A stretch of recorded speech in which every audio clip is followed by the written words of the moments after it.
Hello everyone, in this video I am going to be showing you how to turn this into this beautiful render using the real-time rendering software D5 Render. So what is D5? It's a free 3D rendering software that's based on Unreal Engine. Now you might wonder, what is the difference between Blender and D5 Render? And I can tell you that the major difference is that D5 Render, as its name suggests, does the rendering part with nice landscaping tools, scattering tools, material creation and lighting abilities, and even AI post-production tools. In addition to what I personally consider the biggest advantage to using it, other than being a real-time engine, so it doesn't require you to spend time to render anything, is that it comes with more than 13,000 assets that work perfectly with it. Integrates very well with its UI that's really simple and are well optimized, so you can more or less about texture resolution and geometry count and focus on the design itself. In addition to how nice and seamless the workflows are, we are going to be learning what a workflow is in a minute. While as Blender is more of a complete package that allows you to sketch, draw, model, sculpt, create UVs, texture paint, create final renders, and even video edit if you want. The comparison between Blender and D5 Render is very wrong, as they both work in the same workflow if you want. Doing, for example, the modeling and preparation in Blender and importing the model into D5 to do the rest. Especially that D5 is way easier to learn, has a more simple UI that anyone can learn in less than an hour, and does the technical part for you. So you can focus more on making the scene nicer than creating advanced setups that does indeed give you more control. That's something like Blender and 3ds Max excels at. We are going to be seeing a nice comparison when talking about the landscape tools. So you can compare it with something more like Twinmotion, Lumion, and Enscape, which is going to be a more of a valid and fair comparison.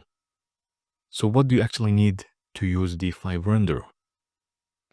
The system requirements are really simple. It does use, being a real-time engine, the GPU, right? And for the GPU, anything more than a GTX 1060 would work okay. Although the recommended requirements are going to be a 360 Ti and more. And for the CPU, the recommended requirements are going to be anything more than an i5 11th generation or something like a Ryzen 3 5th generation, if you want. And for the RAM, personally, I find that anything more than 16 and 32 is going to be good enough. The more RAM you have, the more freedom you are going to have. So if this is interesting for you, feel free to follow along. We are going to be learning D5 Render and seeing how to create a scene in less than 20 minutes. So as you could see, we are starting inside of Blender and we have a nice base mesh to work on. Let's say you've modeled this inside of Blender or inside of SketchUp, imported it into Blender or 3ds Max for the matter, and now you want to export it into D5 Render. So how can you do that? Well, you will have to learn about workflows. So what is a workflow? It simply is the plugin that ties Blender and D5 Render or 3ds Max as well. So you can go ahead here, search for Blender, download it. It's going to give you a .exe file that you will have to go ahead and run. And inside of Blender, you will have to go to Edit, Preferences, and search for D5 inside of the installed add-ons. Go ahead and enable it, give it a path to save into, and select everything you want to export. Go to File, Export, and look for the .d5a format. You can do this inside of 3ds Max as well, which would look something more like this.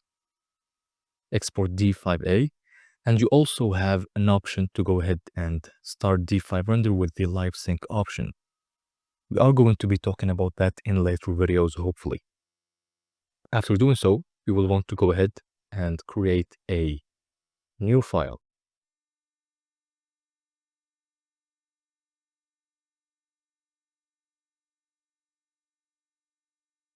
As you could see, the UI is quite futuristic, really simple, and quite minimal. Might not seem like much, but it does give you a bit more control and is quite powerful. So let's go ahead and take a look at what we have here. So the first thing we see is a large landscape. You can go ahead and press it here, press the terrain, and you can customize this and sculpt it. Now keep in mind, this has some really nice sculpting tools and is going to give you really, really interesting, let's say, options to play with. And on top of that, it has a really nice smart material setup as well. So we've got our brushes here. We have the upward brush, the downward brush, the erase brush, smooth brush, and flatten brush. And for each brush, we can go ahead and change the size, strength, edge, fall off. Now, what is interesting to me more so is the brush texture. You can go ahead and select whatever texture you like, and you can go ahead and sculpt. If we go ahead and sculpt, we can see that the materials change based on height and slope. The base preset has the rocky grass, as well as a rocky cliff, in addition to snow. If we go way up in height, we can start seeing its remnants here, right? Now, this is quite interesting. It allows you to build intricate landscapes with a lot of control. However, what I find more interesting is the assets here. You can go ahead and look for the terrain section, and you can download a couple of assets. We have around 45 height maps, which we can drag. And if we go ahead and drag this one here, we can go ahead and see that it gave us a really nice landscape. This looks more like something that Gaia or Word Creator would make, but you have all of these inside of D5 Render already integrated. And hear this. You can go ahead and import different ones. You can, of course, move them. You can go ahead and rotate them and scale them if you want. You can go ahead and even go ahead scale them. Now, the interesting part is that you can also overlay them. So let's see if we go ahead and make these closer to each other. You can see that they get merged. And the most interesting part is that the material adjusts at the same time. As you can see, we have more snow, we have more sloping, we have more height. And what if we put one on top of the other?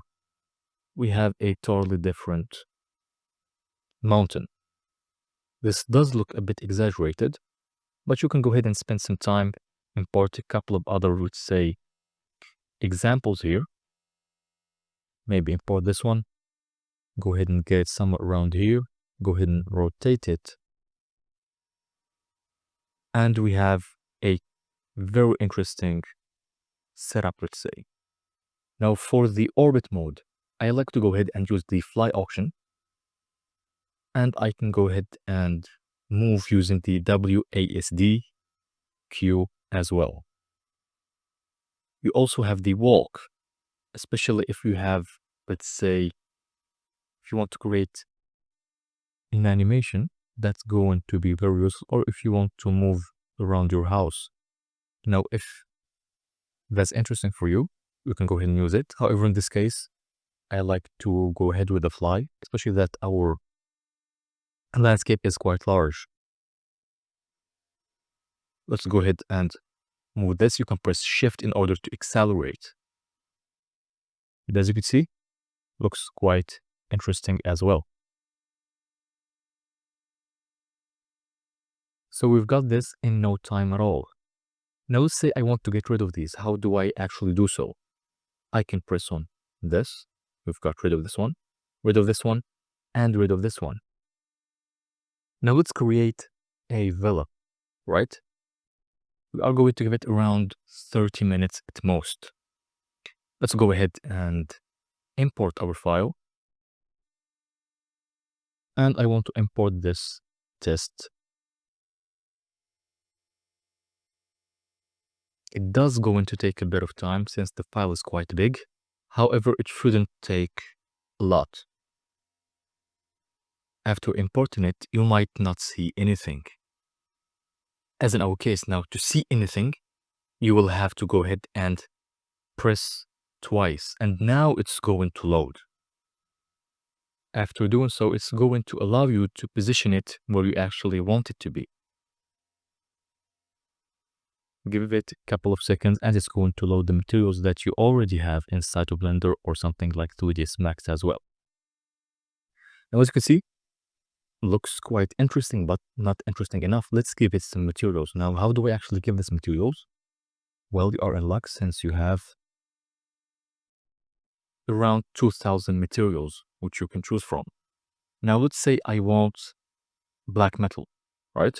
I'm going to search for black, for instance, and I have this black matte metal. You can go ahead and select it, and you can now use this eyedropper to put it on a mesh. Now, we can go ahead and just take a look at the tiling, which looks way too big in this case. Let's adjust the fly speed to something more reasonable like this. Okay, so this seems like it has been tiled way too many times. To solve this, we can go ahead to the UV section and we can change the stretch value to something more reasonable. So something like this looks okay enough. And as you can see, it has a really nice texture as well.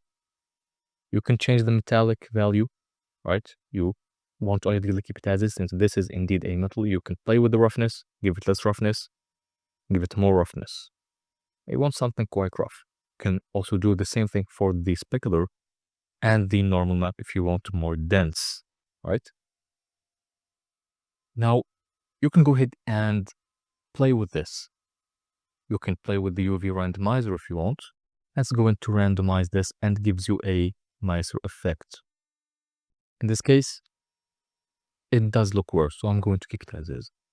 Now, the very, very interesting option here is going to be the ability to add rounded corners, even if your mesh doesn't have rounded corners.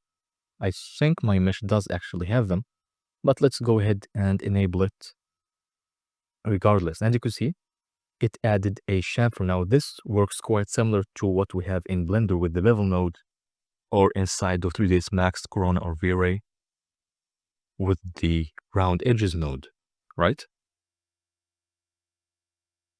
You can enable this if you want, but in this case, we don't really need to. Now, you can also add in your own maps if you want. You can go ahead and add in your own maps to create your own personal materials. This is good enough for me. I'm going to also give the same materials for the window frames. Again, I am going to change the stretch value so it looks more or less reasonable and doesn't tile way too much. Looks really interesting, right? But we might say that this does look way too, let's say, it has too much variation, which I really don't want, right? Well, I can just get rid of it or swap it with something else. If you have, for example, a dirt node, you can go ahead and slap and swap it with. We've got our wood already imported from Blender and it looks quite nice. We've got our glass, which translated perfectly. We can go ahead and change it if we want. We can search for glass and it's going to give us some interesting options. Let's say I want to try this gradient glass. I'm going to download it, select it, and add it to our glass mesh. And look at that. It looks like it has a gradient. Now you can change this with the stretch. However, I don't like the way this looks. I just want to have the regular glass that we had previously. You can go ahead and use any of these. Honestly, experiment with them. They look really, really interesting. And we can even try these ones, the glass blocks, which I am quite curious how they can look.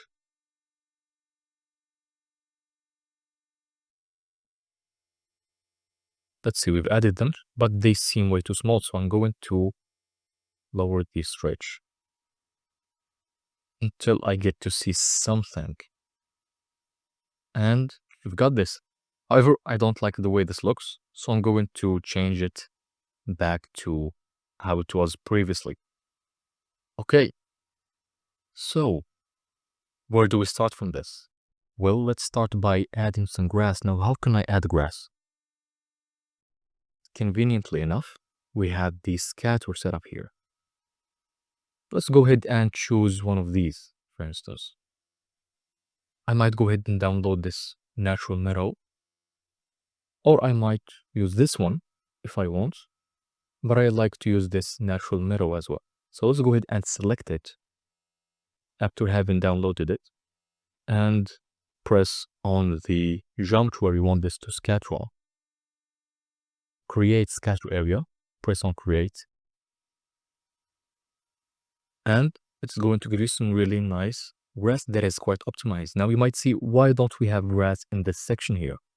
And I'm going to tell you is that D5 Render has some really nice optimization tools to keep the UI responsive and the viewport responsive. Now, as you could see, the further we get, the less grass we see. Now, this is only going to apply in the viewport. When you run the final render, it's going to look quite okay, trust me. So let's zoom in and let's see how good the grass looks. And honestly, it looks quite solid for spending 1 minute or less to actually add it. Now we want to give this a bit more punch. We need some more assets. Now, how do we go ahead and give it more assets? Well, let's go ahead and look to the model section. And here inside of the nature section, we have 4,300 assets. Now, let's say this is going to be in a city where palms are more common. So let's go ahead and start by adding some palms. Now, these assets, they look great for real-time engine. They are absolutely beautiful. Now, what if we go here and we select this and we go ahead and start pressing this button here? Left click, and it seems quite different from the asset that we chose. Is because that D5 render randomizes each asset based on rotation and scaling in order to have a more unique look. So let's go ahead and scatter this around, like not too much, but enough, right?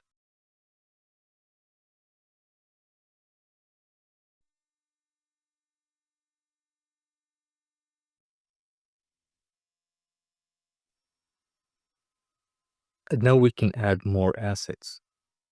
So let's go ahead and look for a shrubbier palm, and we can try this one. Let's select it, and let's go ahead and scatter it a couple of times. We can definitely go ahead and scale it up if we want. And let's select it, go ahead and scale it up, and start scattering it a couple of times. And keep in mind, it's going to randomize the look for you. So you can scatter the same asset many times, and it's not going to look very similar. But keep in mind, you have to keep in enough variation for it to look decent enough. So let's scatter this a fair bit of times.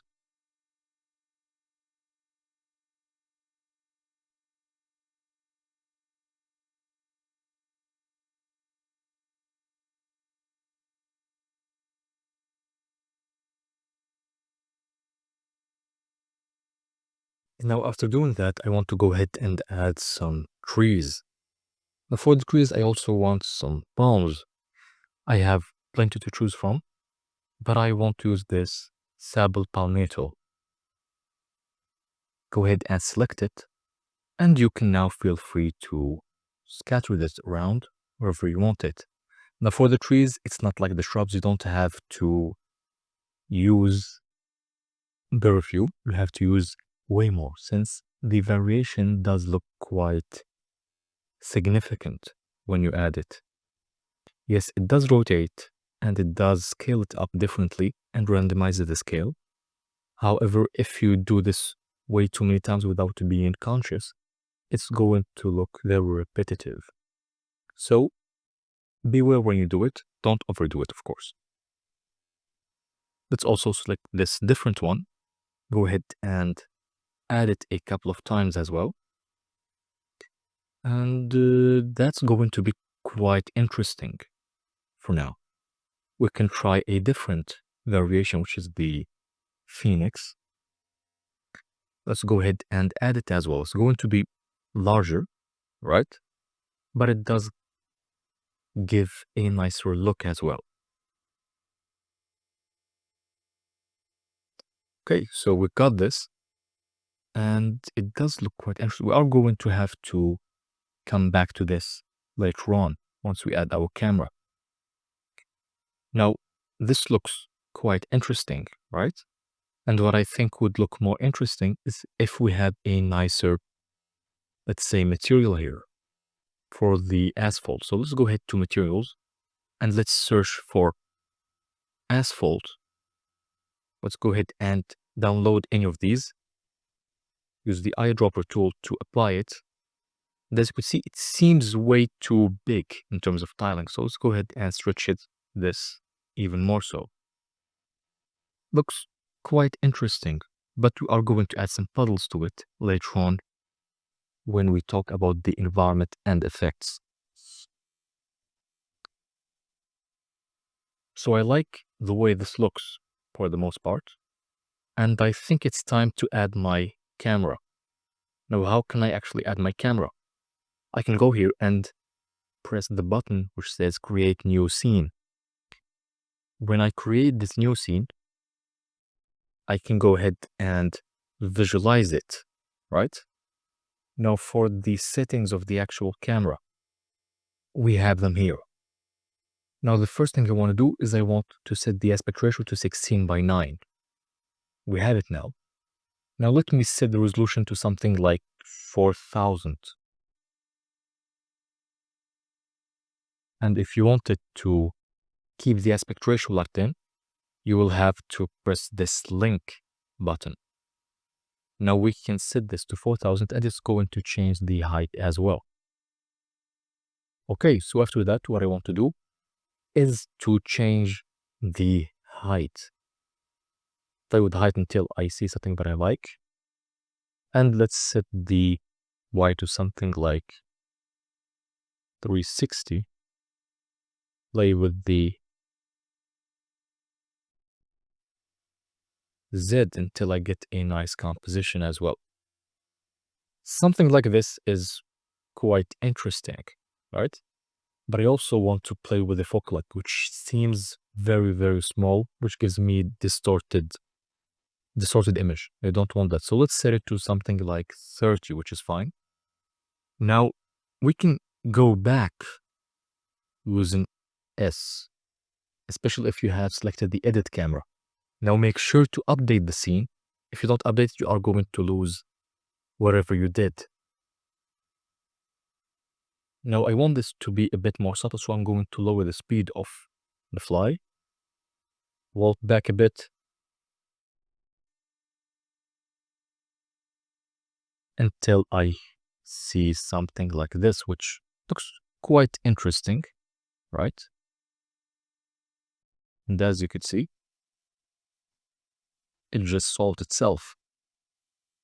So let's give it 1, for instance.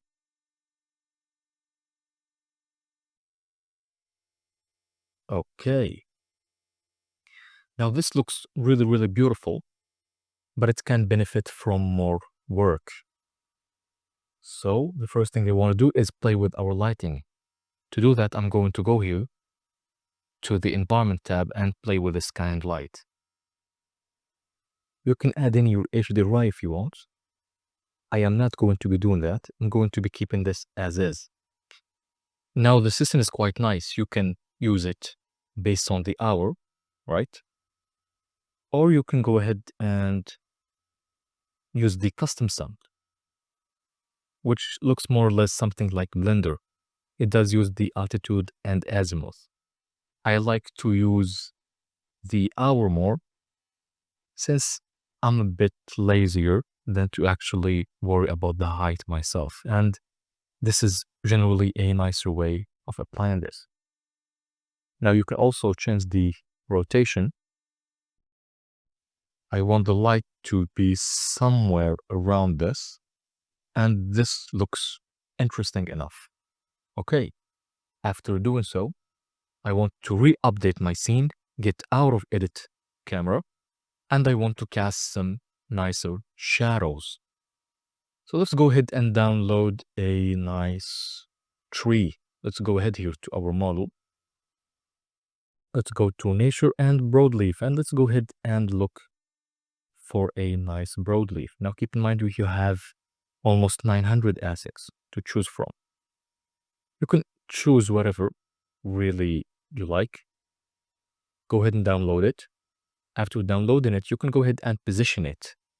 Some assets will take a bit longer to actually load, and some assets might take less. For example, this one, quite big. It does take a bit more time to, let's say, load.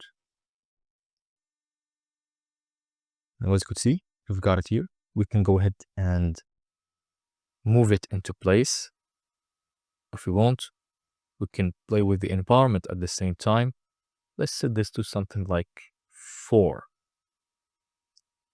I can go ahead and duplicate it, or I can choose it back again. It's going to take a bit more time to load. However, it's going to be well worth it. So let's hide the line with it. So we've done this. We've added a couple here. We can add another one here if we want. We can add one here to cast some nicer shadows. And that's going to be enough. Now, if we want to go ahead and hide the horizon line, we can go ahead here and look inside of our assets. And we've got some backdrop planes, which we can go ahead and download. They are high in quality and they look quite nice. In this case, I don't want to use them since it's not going to be too visible either way. Now, as you could see, you can go ahead and hit this in order to visualize. And I really, really like the way this looks. Now, honestly, I would like to go ahead and change the lighting again because I forgot to update the scene. So I'm going to do something like this.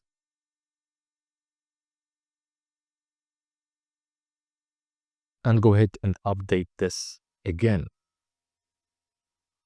Now for the effects, you can go ahead and apply some LUTs. You can apply some exposure. I'm going to leave that right at the end.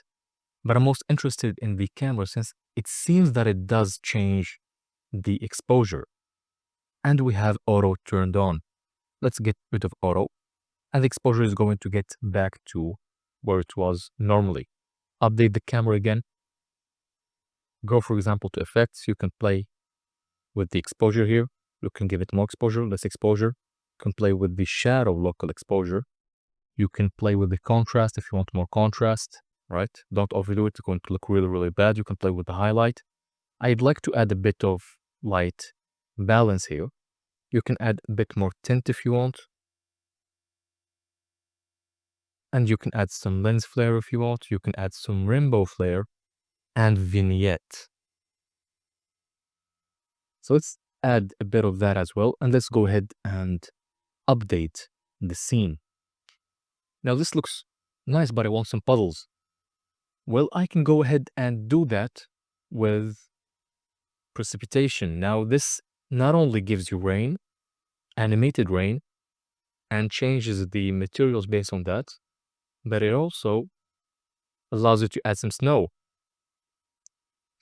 So if we add snow, as you could see, we can go ahead and get rid of the size, make it way too small so we can't see it. It changes the assets that we added here. And this is what I meant by having assets optimized specifically for D5 render. Now, I don't really want rain. You can have somewhere in between if you want. I want some puddles. So I'm going to get rid of the strength here, set it to 0. And I can up the amount of puddles here.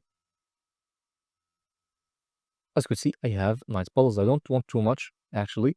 So I'm going to keep this as is. Okay, this looks absolutely beautiful. I really like the way this looks. And it took me no time at all. Now, of course, this will not look as good as a real path tracer, right? So something like V-Ray, Corona, or Cycles. However, this does not take any time to render, which is a big, big advantage. Now, let's go ahead here let's adjust our terrain, right?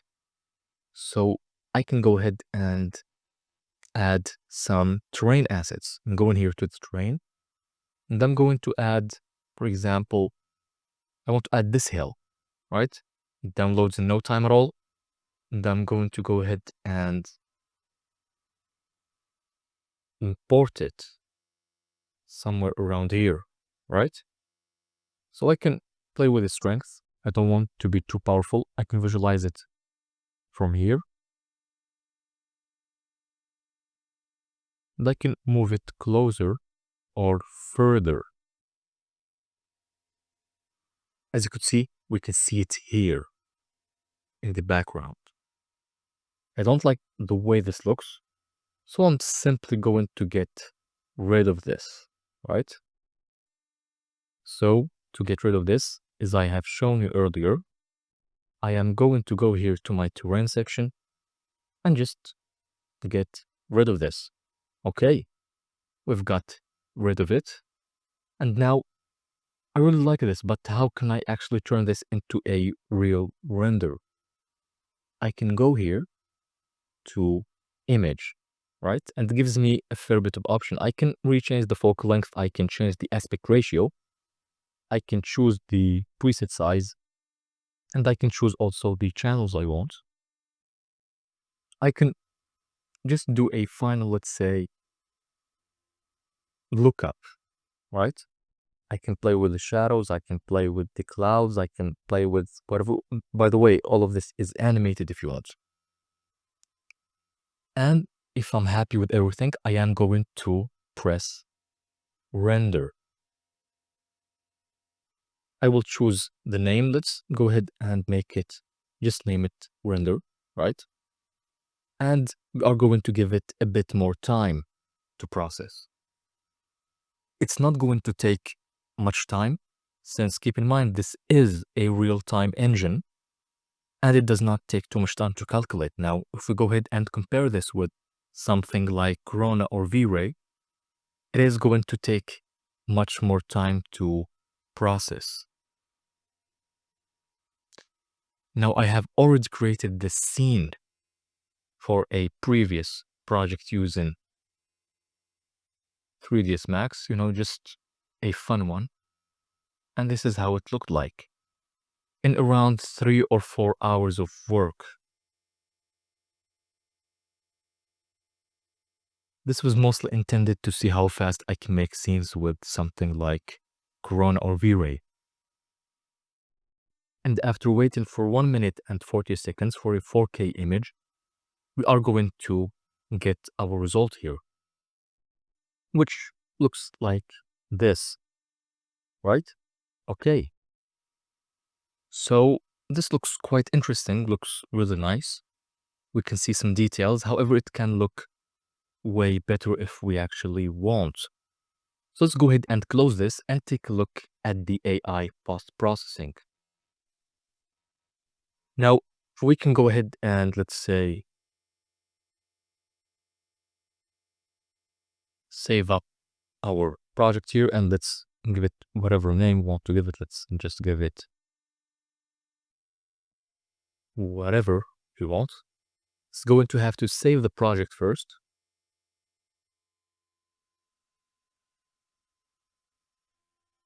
It's not going to take too much time to save up.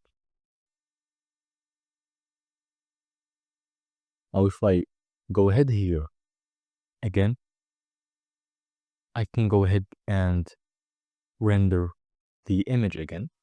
So let's go ahead and try with something like 2K, right? So let's give it to enhance. And let's wait for it to process again. Now, after rendering the scene for the second time, we can see the AI post-processing option. Go ahead and select this, and we can press on the AI enhancer and choose the enhancement weight. So let's go ahead and keep it at 0.7. And let's let it enhance. It's going to take a bit of time. It's going to use your GPU to do so. However, we are going to be comparing how it looks before and after once it finishes up the enhancing.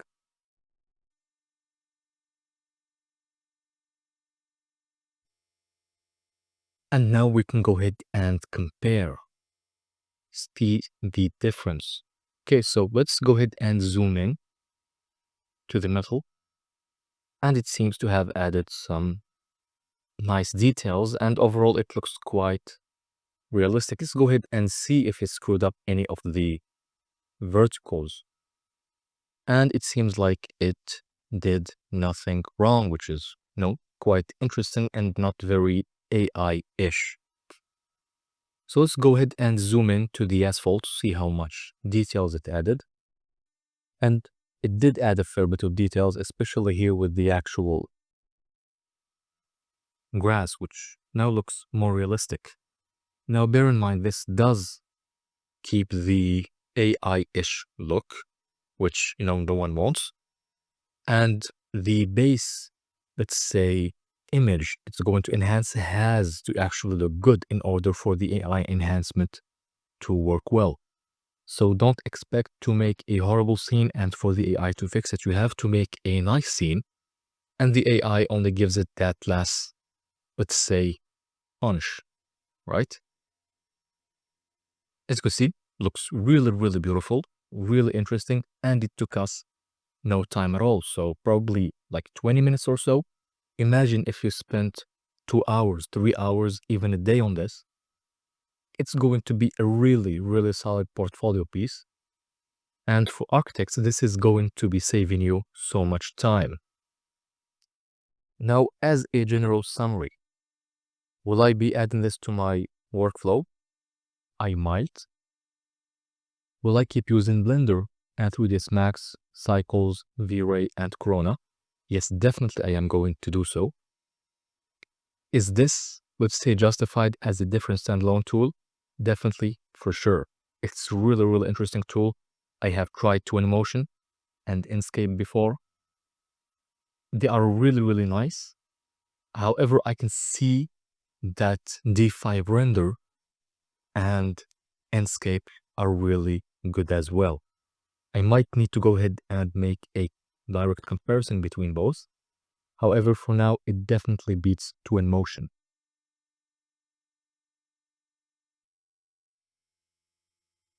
Let me know what you think about this. It does seem quite interesting. And yeah, I might go ahead and spend some more time experimenting with this. So until next time, take care and enjoy yourself.